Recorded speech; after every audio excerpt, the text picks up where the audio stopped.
자연과 사람의 공존을 실현하며 살기 좋고 환경 친화적인 마을로 주목받는 곳이 있습니다. 포천시에 있는 울미 연꽃마을이 그 주인공인데요. 오늘 기자가 만난 사람들 시간에는 울미 연꽃마을 이주연 대표와 마을 이야기를 나눠보도록 하겠습니다.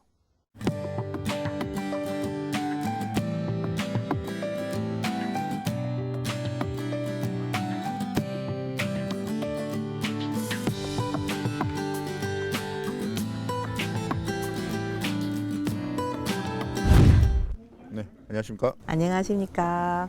네, 오늘 날씨도 아주 화창하고 네. 가을 정취가 아주 물씬 풍깁니다. 먼저 울미 연꽃마을의 역사와 중심 가치에 대해서 소개를 좀 해주시죠.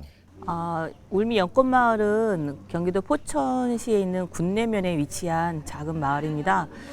보통은 마을이 일이 이렇게 구역이 나눠져 있는데 저희는 이 산으로 둘러싸여 있는 하나의 마을이에요. 그래서 명살리라고 이제 행정상 이름이 주어져 있습니다. 여기는 이제 약 450년 정도 되는 집성촌이에요. 네. 그래서 구성 이씨 집성촌으로다가 군락이 이루어져 있고 지금 여러 성씨들이 같이 살고 있는데 원체는 이제 집성촌이라 볼 수 있어요.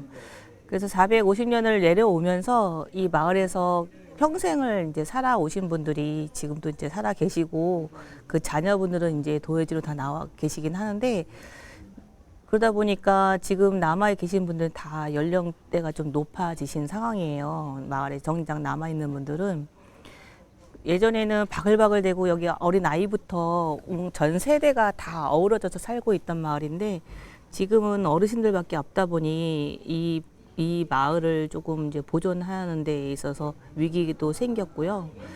또 이 마을을 계속 대대로 살고 오셨던 저희 이제 위에 계신 분들이 어르신들이 이 마을을 되게 지키고 싶어 하세요. 그래서 요 마을 진입하기 전까지만 해도 많은 공장과 물류센터가 즐비해 있는데 이 마을만 딱 들어오면 그런 게 하나도 없습니다. 그 이유는 못 들어오게 막은 거예요. 저희가 이제 10년 전, 15년 전만 해도 이제 계속 개발이 되기 시작하면서 뭐 국회의원 선거나 무슨 선거 때마다 여기를 개발시켜 주겠다. 계속 공약이 되게 많았었습니다. 근데 저희 여기 집안 어르신들은 그걸 다 거부하셨어요. 그냥 건드리지 말라고. 건드리지 말고 이 보존하겠다라는 의지가 되게 크셨는데 그래도 불구하고 계속 이제 접근이 들어오니까 그래서 이 마을을 지키기 위해서는 그런 생태 마을을 만들어야 되겠다. 그때 회의를 통해서 그렇게 결정을 하게 된 겁니다. 그래서 저희 마을을 보존하고 청정 마을로 유지를 하고 그리고 깨끗한 마을로 보존하기 위해서 일단 1순위로 저희가 이제 연꽃 마을을 만들기 시작한 거였고요. 그리고 어르신들만 살고 있게 된 이 마을에 젊은 세대들이 같이 공감할 수 있게 하기 위해서 이 마을을 또 만들게 된 겁니다. 여기가 예전에는 그러면 벼농사를 짓던 지역이었죠? 그렇죠. 지금은 이제 그곳을 연꽃이 이제 차지하고 있는데 굳이 연꽃을 선택한 이유가 있습니까?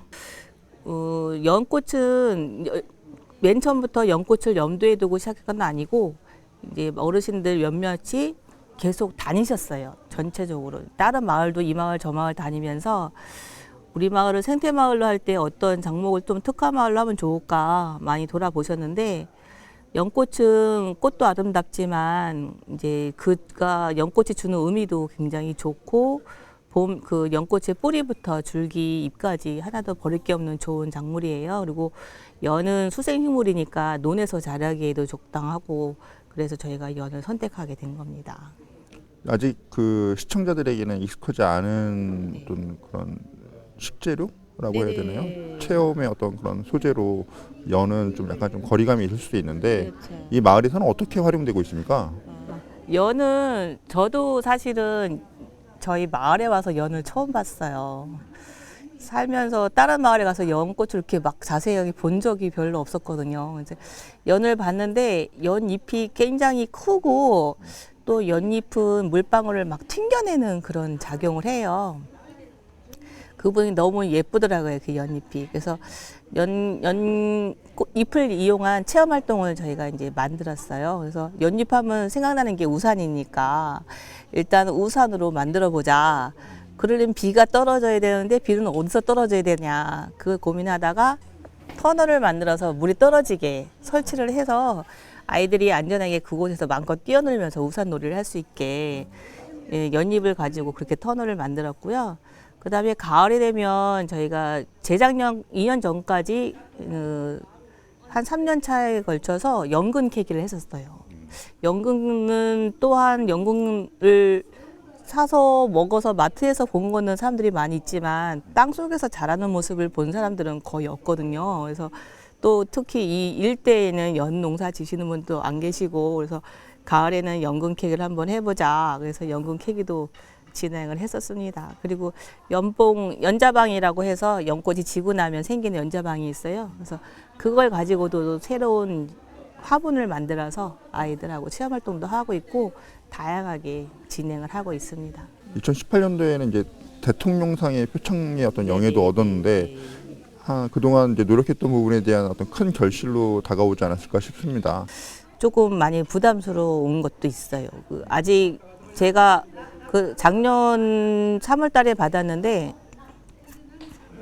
아직까지도 해야 될 게 너무 많았었거든요. 지금도 물론 많지만 그 당시만 해도 아직 제가 하고자 하는 전체 계획에서 절반도 다 못한 상태였고 계속 해야 될 일이 너무 많은데 상을 먼저 받아가지고 너무 상을 빨리 받은 것 같다 그런 생각을 좀 들었었어요. 근데 어차피 받고 주셨으니까 그거 뭐 헛되지 않게 더 열심히 하려고 노력하고 있습니다. 저는 굉장히 궁금한 게 연 재배 전문가들이 아니고 네네. 그냥 시골에 그냥 맞아요. 머물고 계셨던 분들이 어느 날 갑자기 연을 도입해서 재배하고 가꾸고 또 그걸 가지고 또 수익을 또 창출해내고 이런 거는 굉장히 어려웠을 것 같은데 힘들어요. 힘들었던 진짜. 시절이 많았죠. 진짜 어려워요. 이게 맨 처음에는 이제 논을 전부 다 긁어내서 연 종군을 이제 구입을 해가지고 다 같이 마을분들이 심었어요. 그거는 이제 심기 전에는 재배하시는 분한테 돈도 많이 받았고 그래서 심었는데 연을 심고 나면 보통 한 3년 정도 되니까 얘네들이 자리를 잡더라고요. 그때까지는 큰 신경을 쓰지 않아도 이제 번식을 해가면서 자리를 잡아요. 그리고 잘 자란다. 이제 심기만 했는데 잘 자란다. 그 당시에는 그랬었거든요. 그리고 2011년에 연을 심었는데 13년 이게 왕성해질 때까지는 수익이 없었죠. 그냥 연이 자리를 잡을 때까지 기다려줘야 되니까 어떤 수입이 전혀 없었고 14년 정도 되니까 이제 연 화분도 이제 팔 수 있게 됐고 연 화분 같은 경우는 공판장에 갔다가 팔기도 하고 조금 소문 나니까 주변에서 이제 화분 같은 거 심고 싶다고 한두 분 오셔서 팔기도 하고 그다음에 연잎이 이제 3년 지나니까 많아져서 연잎을 따서 포장을 하는 방법을 배워가지고 식당에 납품도 하고 그랬었어요. 근데 그게 많지는 않죠. 그래서 그렇게 일부분을 이제 수익 활동을 하고 있다가 14년부터 저희가 특수상황 개발 사업하면서 이제 사업 진행하고 그거에 그때도 이제 수익이 크게 없었고 다른 시설이 기반 시설이 조성이 된 게 하나도 없었으니까 그래서 16년도에 비닐하우스 하나 가지고 거기서 아이들하고 체험활동 시작하면서 연으로다가 어떻게든 체험을 좀 진행해보자. 연잎만 팔아가지고 도대체 나오는 게 없다. 그래가지고 무조건 터널 그 당시에는 아치 터널도 없어가지고 처마 끝에다가 호스 연결해서 물 떨어지게 해가지고 우산놀이 체험부터 막 시작했어요. 근데 그것도 이제 어쨌거나 새로운 경험이다 보니까 어린이집에서 되게 좋아했어요. 그런 식으로다가 했는데 일단은 장목을 이걸 해야 되잖아요. 연농사를 하는 데 있어서 저희도 그때까지는 연을 그냥 잘 자라더라고요. 해마다 잘 자라서 큰 걱정을 안 했었는데 저희가 연 전문가들도 아니고 심었던 사람이 주변에 있는 것도 아니고 그러니까 잘 자라나 보다 그러고만 있었다가 17년 정도쯤 되니까 11, 12, 14, 15, 16, 한 6년 정도 되니까 이 연밭에 깨끗했던 연만 있던 밭에 이제 잡초들이 어디선가 이렇게 씨들이 막 나오면서 잡초들이 점점 잠식을 하기 시작하더라고요. 잠식을 하면서 연이 점점 이게 훼손이 되기도 하고 그 뿌리 때문에 연이 못 나오기도 하고 그래서 그런 그 잡초들 제거하는 거 문제가 굉장히 힘들었어요. 그 연밭에는 워낙에 또 진흙밭이니까 사람들이 막 쉽게 들어갈 수 있는 밭도 아니잖아요. 그래서 논 일반 밭이면 그냥 들어가서 쓱쓱 왔다 갔다 하면서 약이라도 치는데 저거는 연근도 써야 되니까 약도 못 치고 그렇다고 들어가서 일일이 뽑는 것도 너무너무 힘들고 그래서 진짜 연 장목이 쉽지가 않았어요. 고생 많이 했죠. 올 봄에도 포크레인에다가 봄 새싹 나오기 전부터 막 긁어서 그 일단은 잡초 다 없애주고 그랬더니 지금은 꽤 많이 나와서 다행이에요. 예, 그동안 대표님께서 아마 그려보신 명품 마을의 모습이 있을 것 같은데요. 대표님께서는 어떤 마을이 좀 명품 마을이라고 좀 생각하고 계십니까?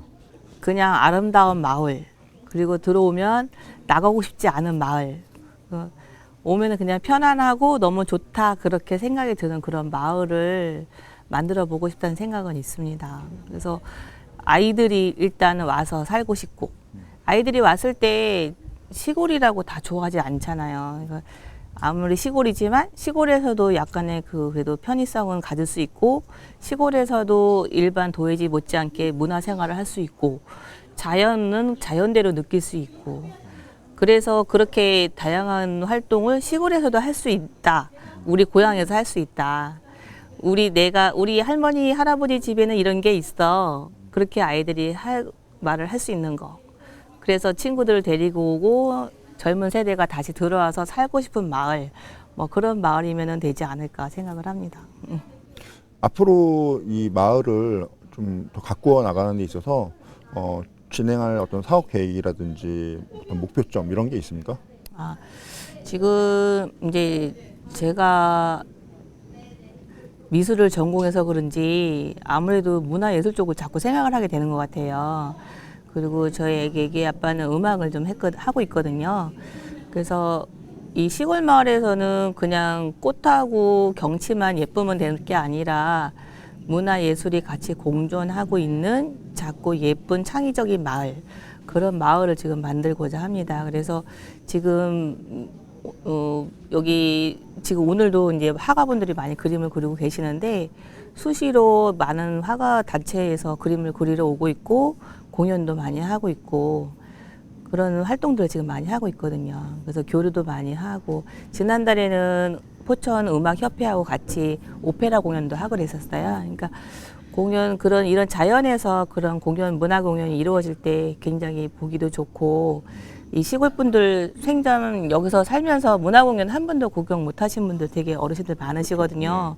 그래서 일부러 그런 것들을 저희가 자꾸 개최를 하면서 어르신들 시야도 좀 띄워드리고 그리고 손주들 와서 같이 구경할 수 있게 그렇게 하고 있어요. 그래서 앞으로도 그런 계기를 좀 많이 마련하려고 하고 있고요. 보통 연꽃 축제 같은 것들을 많이 문의를 하세요. 축제 언제 하느냐. 저희도 이제 처음에는 축제를 꼭 해야 되겠다. 하도 축제를 많이 물어보시니까 축제에 대한 그 강박관념이 좀 많이 컸었어요. 그래서 축제를 하긴 해야 되는데 그래서 근데 뭐 특별히 지원받는 건 없고 저희 예산으로 해야 되니까 부담도 되게 많이 됐거든요.